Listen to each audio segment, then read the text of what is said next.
States, please welcome University of Buffalo sophomore, Silvana Diatori.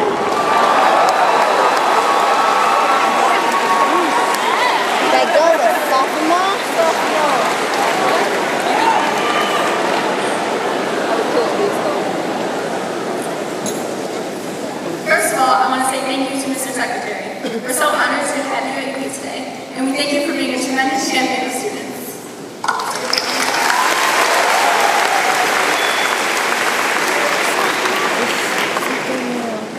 Hello, my name is Silvana Catherine Diatori, and I'm a sophomore here at the University of Buffalo. I am from Grand Island, New York, and I am currently pursuing a major in exercise science with the intention to go to dental school. I'm also part of the undergraduate academies. We are tremendously honored to host President Barack Obama so we can share with us such an important speech on higher education in the United States. I know we all firmly believe that our country has the best colleges and universities in the world.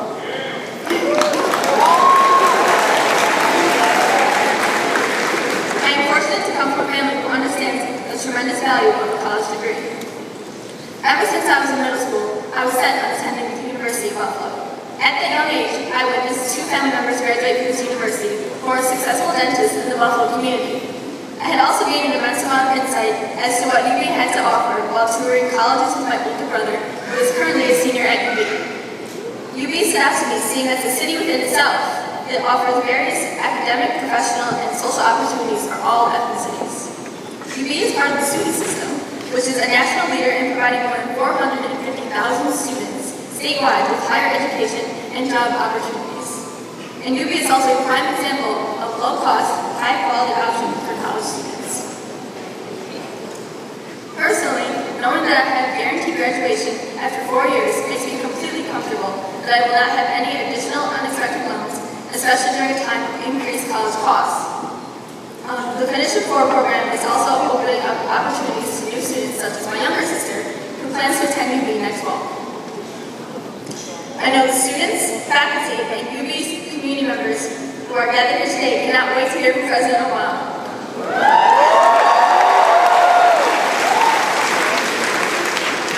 The President has always focused on helping students to succeed.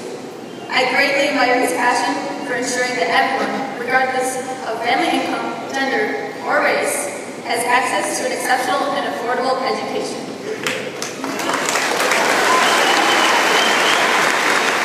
With that, I am so proud to introduce you now the President of the United States.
Silvana for the wonderful introduction. Give her a big round of applause. My career is me. Her mom and dad are here somewhere. Where are they? I know they're pretty proud. There they are right there. Give mom and dad a big round.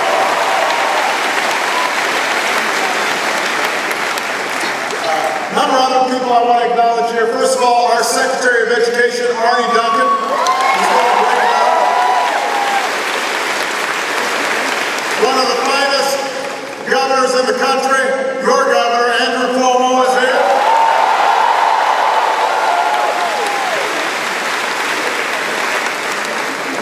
outstanding mayor, Brian Higgins, is here.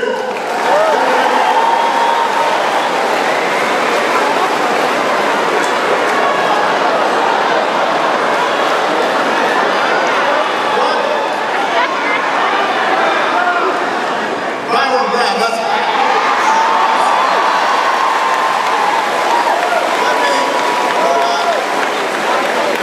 what I meant was our Congressman Brian Higgins. Your mayor, Byron Brown, is here.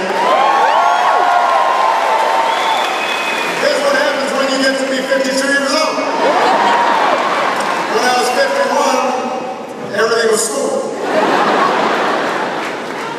But your congressman and your mayor are doing outstanding work. We just rode on the bus over from the airport, and they were telling me that Buffalo's on the move. That was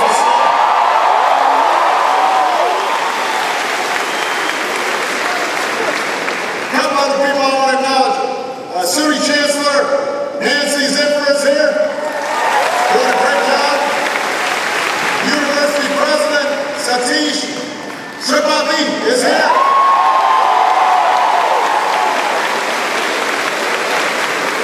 And we've got all the students in the house. Thank you.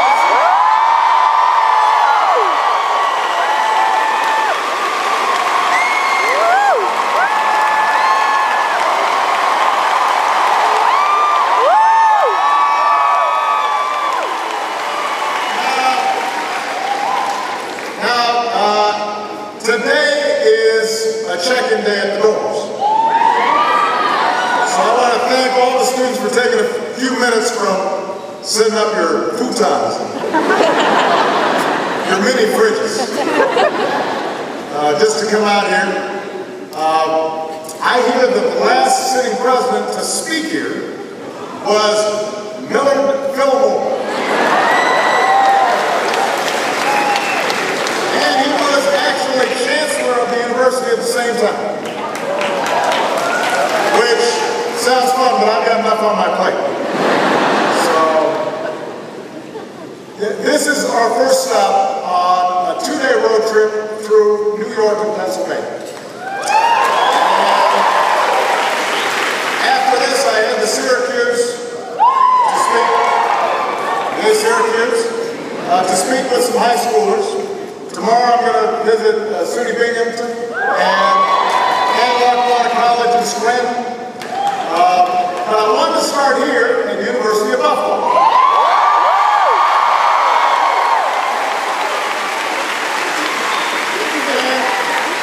And I want to do it for a couple of reasons. First, I know you're focused on the future. As I said, talking to the mayor, he was describing new medical school and new opportunities. So there's great work being done at this institution. I also know that everybody here must be fearless because the football team kicks off against number 2 Ohio State next week.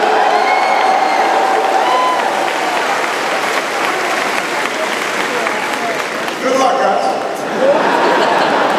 It's going to be a great experience. It's going to be a great experience. Good luck outside.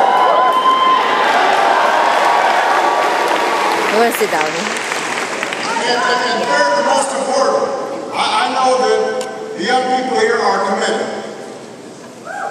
to earning your degree, to helping this university, to make sure that every one of you finishes in 4. Make sure that you're prepared for whatever comes next. And that's what I want to talk about here today. Over the last month, I've been visiting towns across the country, talking about, feel free to sit down. Thank you. I love you too.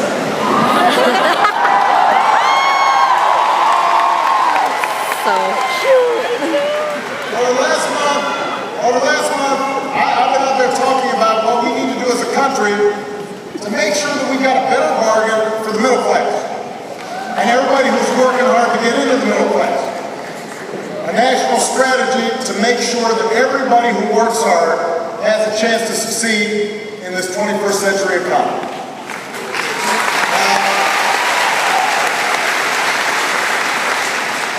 of us here know that for the past 4.5 years, we've been fighting back from a brutal recession that cost millions of Americans their jobs, their homes, and their savings. But what the recession also did was it showed that for too long, we've seen an erosion of middle-class security. So together we saved the auto industry. Together we took on a broken healthcare system. We invested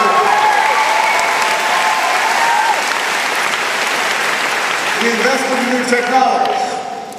We started reversing our addiction to foreign oil. We changed the tax code that was tilted too far in favor of the wealthy at the expense of working families. And add it all up, today our businesses have created 7.3 million new jobs over the last 41 months. We now generate more renewable energy than ever before. We sell more goods made in America to the rest of the world than ever. Healthcare costs are growing at the slowest rate in 50 years. Our deficits are falling at the fastest rate in 60 years. Here in Buffalo, the governor and the mayor were describing over $1 billion in investment, riverfront being changed, construction booming, signs of progress. So thanks to the grit and the resilience of the American people, we've cleared away the rubble from the financial crisis. We've started to lay the foundation for a stronger, more durable economic growth. But, as any middle-class family will tell you, as folks here in Buffalo will tell you, we're not where we need to be yet. Because even before the crisis hit, and it sounds like Buffalo knows something about this, we were living through a decade where a few at the top were doing better than that. Most families were working harder and harder just to get by. Manufacturing was leaving, jobs moving overseas, losing our competitive edge. And it's a struggle for a lot of folks. So reversing this trend should be, must be, Washington's highest priority. It's my highest priority.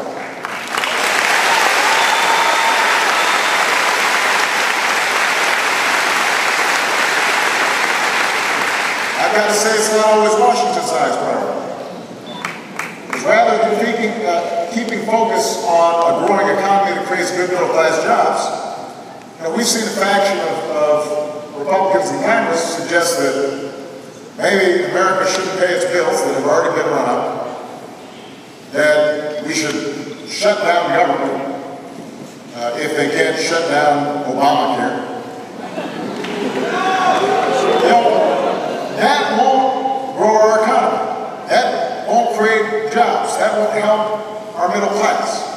We can't afford in Washington the usual circus of distractions and political posturing. We can't afford that right now. What we need is to build on the cornerstones of what it means to be middle class in America. Focus on that. A good job with good wages, a good education, a home of your own, affordable health care, a secure economy.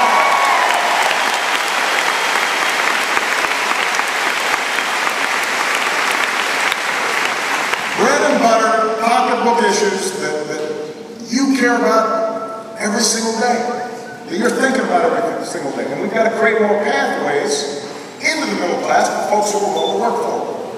That's what's always made America great. It's not just how many billionaires we produce, but our ability to give everybody who works hard the chance to pursue their own measure of happiness. That's what America's all about.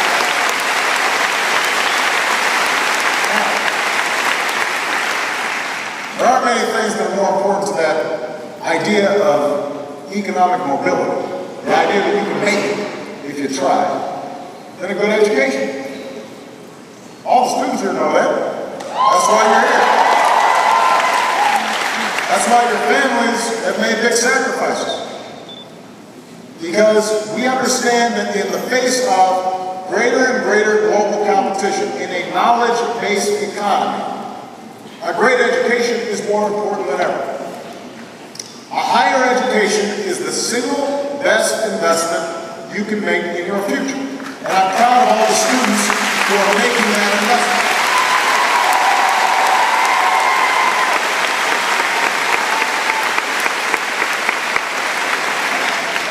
And that's not just me saying it. Look, right now the unemployment rate for Americans with at least a college degree is about 1/3 lower than the national average. The incomes of folks who have at least a college degree are more than twice those of Americans without a high school diploma. So more than ever before, some form of higher education is the surest path into the middle class.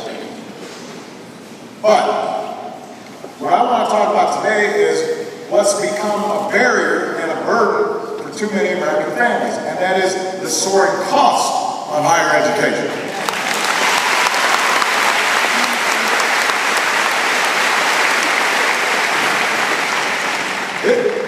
It's something that everybody knows you need, a college education. On the other hand, college has never been more expensive. Over the past 3 decades, the average tuition at a public 4-year college has gone up by more than 250%. 250%. Now, a typical family's income has only gone up 16%. So think about that. Tuition's gone up 250%, income gone up 16%. That's a big gap. Now, it's true that a lot of universities have tried to provide financial aid and work study programs. And so not every student, in fact, most students are probably not paying the sticker price of tuition. We understand that, but what we also understand is that if it's going up 250 and your incomes are only going up 16, at some point families are having to make up some of the difference. Or students are having to make up some of the difference with debt.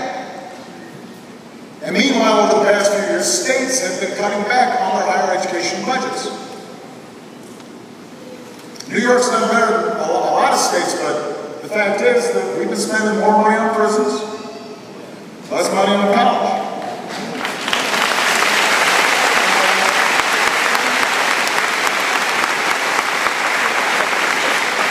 And meanwhile, not enough colleges have been working to figure out how do we control costs, how do we cut back on costs. So all this sticks it to students, sticks it to families, but also taxpayers end up paying a bigger price. The average student who borrows for college now graduates owing more than $26,000. Some owe a lot more than that. And I've heard from a lot of these young people who are frustrated that they've done everything they're supposed to do. Got good grades in high school, applied to college, did well in school. But now they come out, they've got this crushing debt that's crippling their sense of self-reliance and their dreams. It becomes hard to start a family and buy a home if you're servicing $1,000 worth of debt every month. It becomes hard to start a business if you are servicing $1,000 worth of debt every month.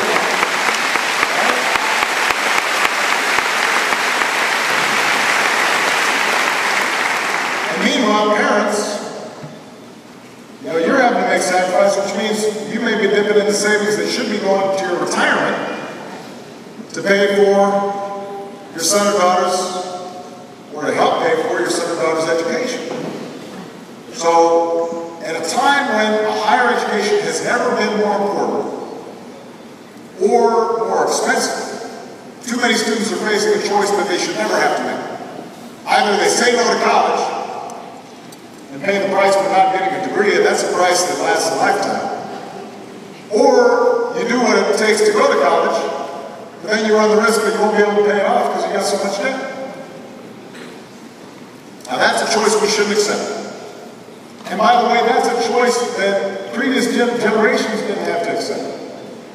This is a country that early on made a commitment to put a good education within within the reach of all who were willing to work for it. And we were ahead of the curve compared to other countries when it came to helping young people go to school.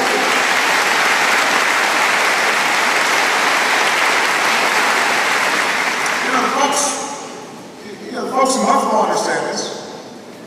And Mayor Brown was talking about the city of Buffalo and the great work that's being done through the program called Say Yes, to make sure that no child in Buffalo has to miss out on college.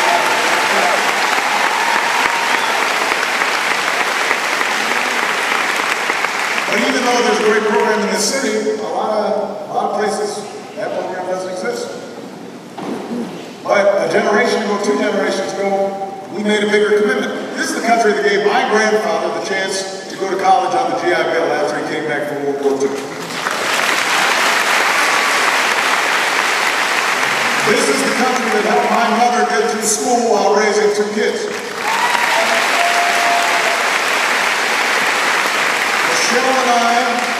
Michelle and I, we're only where we are today because scholarships and student loans gave us a shot at a great education.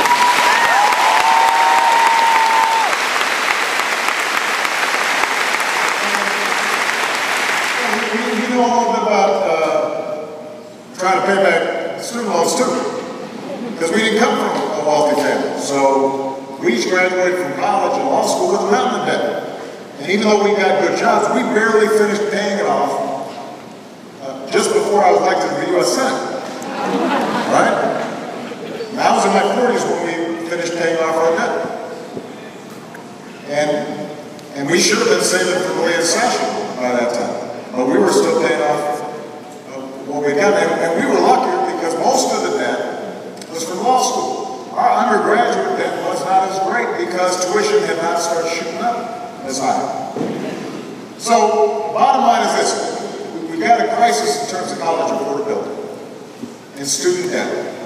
And over the past 4 years, what we've tried to do is to take some steps to make college more affordable. So we enacted historic reforms to the student loan system, so taxpayer dollars stop padding the pockets of big banks and instead help more kids afford college.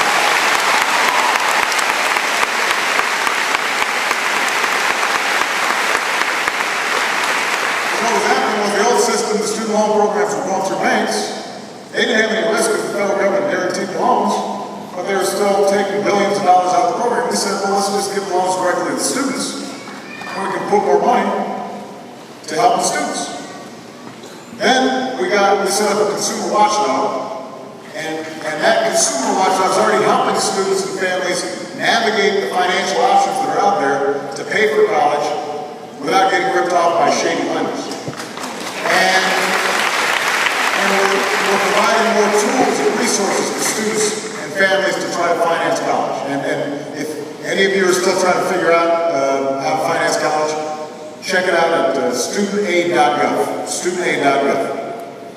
Then we took action to cap loan repayments at 10% of monthly income. For many borrowers who are trying to responsibly manage. So overall, we've made college more affordable for millions of students and families through tax credits and grants and student loans that go farther than they did before.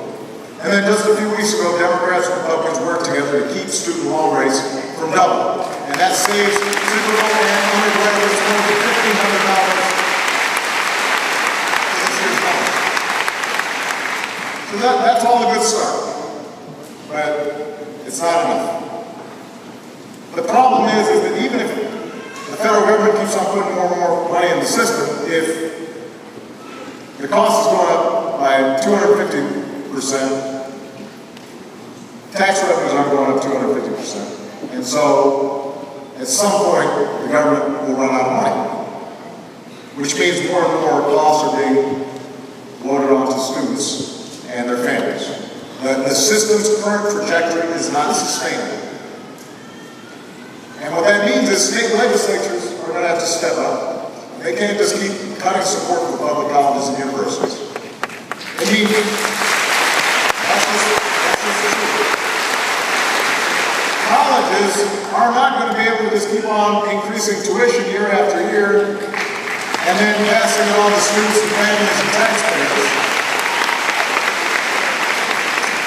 Our economy can't afford the $1 trillion in outstanding student loan debt, much of which may not get repaid because students don't have the capacity to pay it. We can't price the middle class and everybody working to get into the middle class out of a college education. We're going to have to do things differently. We can't go about business as usual. Because if we do, that'll put our younger generation, our workers, our country at a competitive disadvantage for years. Higher education is still the best ticket to upward mobility in America, and if we don't do something about keeping it within reach, it will create problems for economic mobility for generations to come. And that's not acceptable.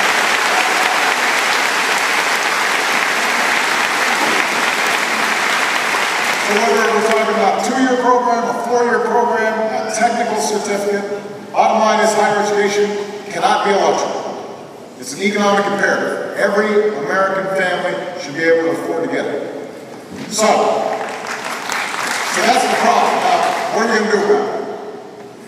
Today, I'm proposing major new reforms that will shake up the current system, create better incentives for colleges to do more with less, and deliver better value for students and their families. And some of these reforms will require action from Congress.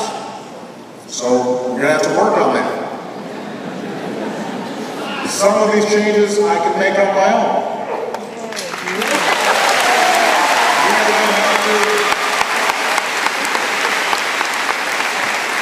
We're going to be partnering with colleges to do more to keep costs down. We're going to work with states to make higher education a higher priority in their budgets. And one last thing, we're going to have to ask more students who are receiving federal aid as well. And I've got to tell you ahead of time, these reforms won't be popular with everybody, especially those who are making out just fine under the current system.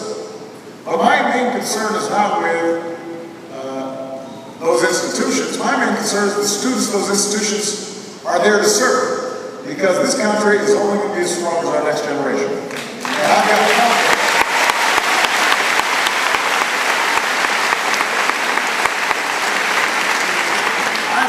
Our country's colleges and universities will step up, just like Chancellor Zimford and the folks at SUNY are trying to step up and lead the way to do the right thing for students. So, let me be specific. My plan comes down to 3 main goals. First, we're going to start rating colleges, not just by which college is the most selective, not just by which college is the most expensive, not just by which college has the nicest facilities. You can get all that in the existing rating systems. What we want to do is rate them on who's offering the best value so students and taxpayers get a bigger bang for the buck.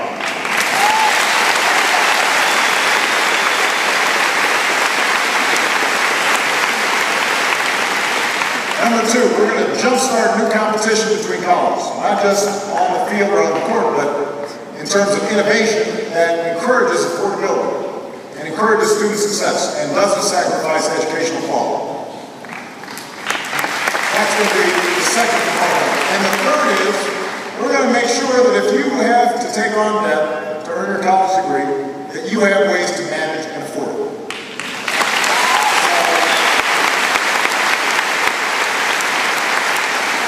So let me just talk about each of these briefly. Our first priority is aimed at providing better value for students, making sure that families and taxpayers are getting what we pay for.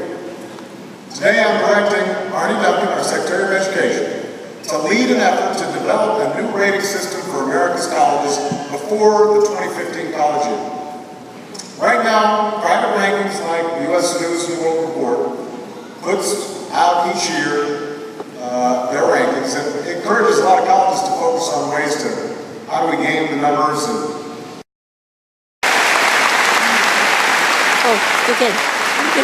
and our life goals on their value to students and parents. So that means metrics like how much debt does the average student leave with? How easy is it to pay off? How many students graduate on time? How well do those graduates do in the workforce? Because the answers will help parents and students figure out how much value a college truly offers. There are schools out there who are terrific values, but there are also schools out there that have higher default rates than graduation rates. And taxpayers shouldn't be subsidizing students to go to schools where the kids aren't graduating from. That doesn't do anybody any good.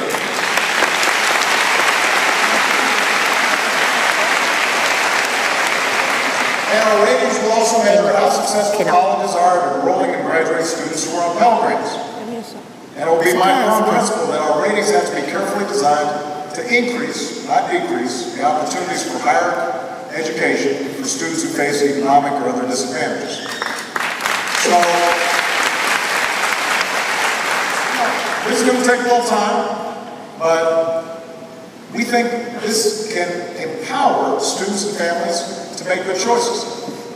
And it'll give any college the chance to show that it's making serious and consistent improvement. So a college may not be where it needs to be right now on value, but they'll have time to try to get better.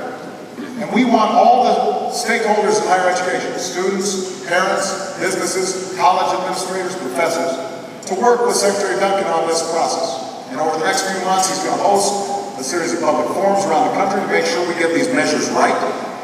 And then, over the next few years, we're going to work with Congress to use these ratings to change how we allocate federal aid for colleges. We are going to deliver on the promise I made last year.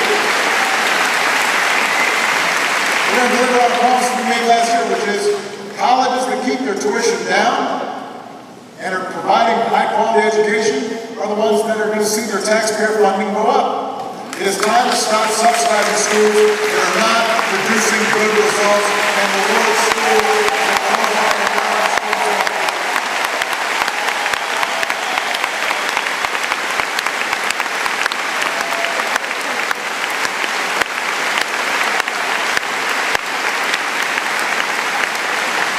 We're also going to encourage states to follow the same principle.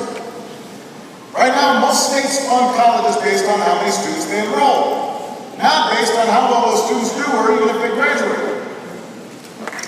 Now, some states are trying a better approach. We've got Tennessee, Indiana, Ohio. They're offering more funding to colleges that do a better job of preparing students for graduation and a job. Michigan is rewarding schools that keep tuition increases low. So they're changing the incentive structure. And I'm challenging all states to come up with new and innovative ways to fund their colleges in a way that drives better results.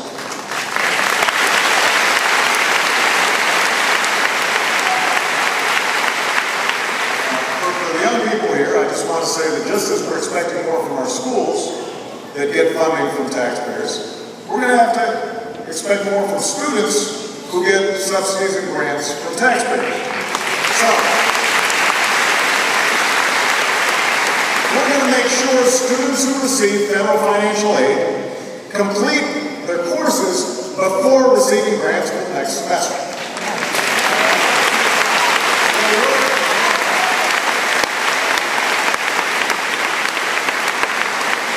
We'll make sure to build in flexibility so we're not penalizing disadvantaged students or students who are holding down jobs to pay for school. Things happen. But the bottom line is, we need to make sure that if you're getting financial aid, you're doing your part to make progress towards a degree. And by the way, that's good for you too, because if you take out debt and you don't get that degree, you are not going to be able to pay off that debt, and you'll be in debt. So, all right. Second goal, we want to encourage more. Thank you. Second thing we want to do is to encourage more colleges to embrace innovative new ways to prepare our students for a 21st century economy and maintain a high level of quality without breaking the bank. So let me talk about some alternatives that are already out there. Southern New Hampshire University gives course credit based on how well students master the material, not just on how many hours they spend in the classroom. So the idea would be, if you're learning the material faster, you can finish faster, which means you pay less and you save money.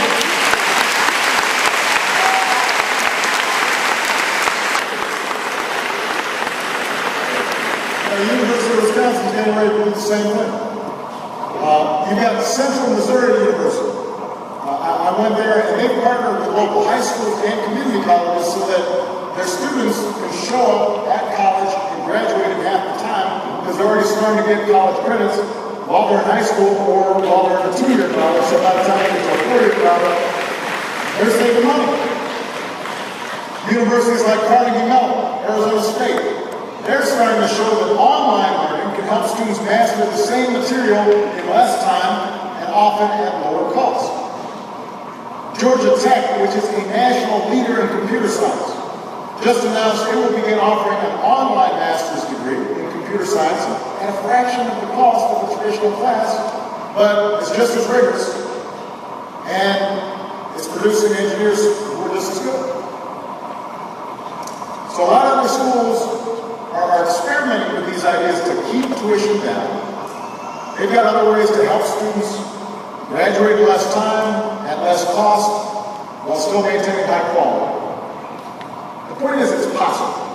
And it's time for more colleges to step up with even better ways to do it. And we're going to provide additional assistance to states and universities that are coming up with good ideas. Third thing, even as we work to bring down costs for current and future students, we've got to offer students who already have that the chance to actually repay.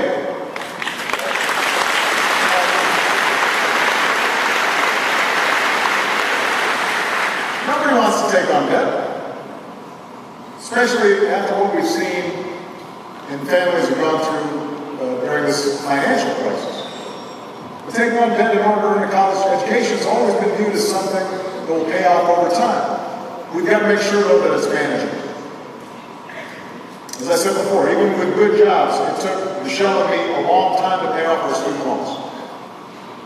While we should have been saving for Malia and Sasha's college education, we were still paying off our own. So we know how important it is to make sure that debt is managed, so that it doesn't keep you from taking a job that you really care about, or getting married, or buying that first home.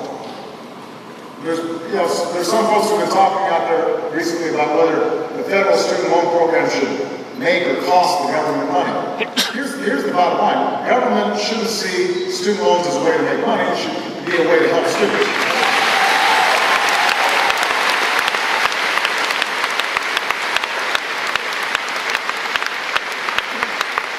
So we need to ask ourselves, how much does federal student loans cost students?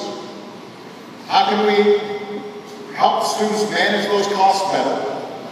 Our national mission is not to profit off student loans. Our national mission must be to profit off having the best educated workforce in the world.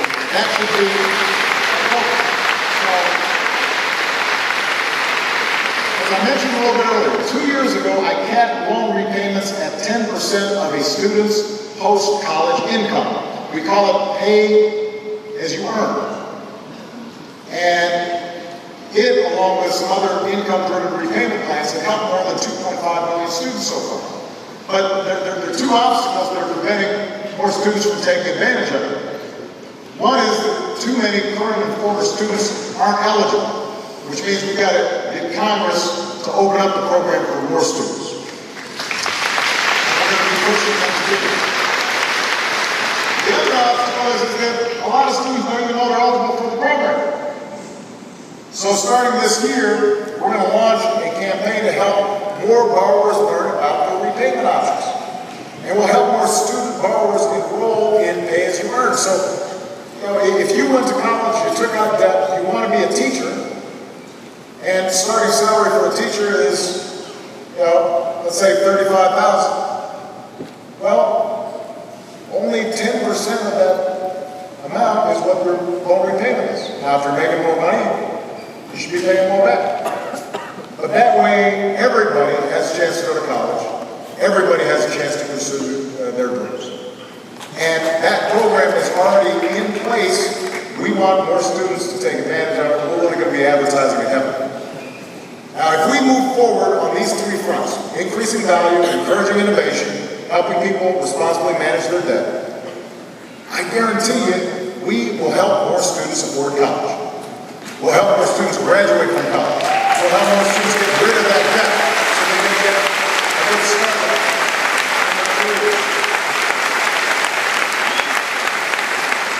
But it's going to take a lot of hard work. Good news is, from what I hear, folks in Buffalo know something about hard work.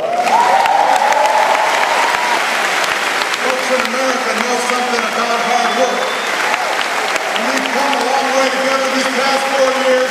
We're going to keep moving forward on this issue and on every other issue that's going to help make sure that we continue to have the strongest, most thriving middle class in the world. We're going to keep pushing to build a better bargain for everybody in this country who works hard and everybody who's trying to get in.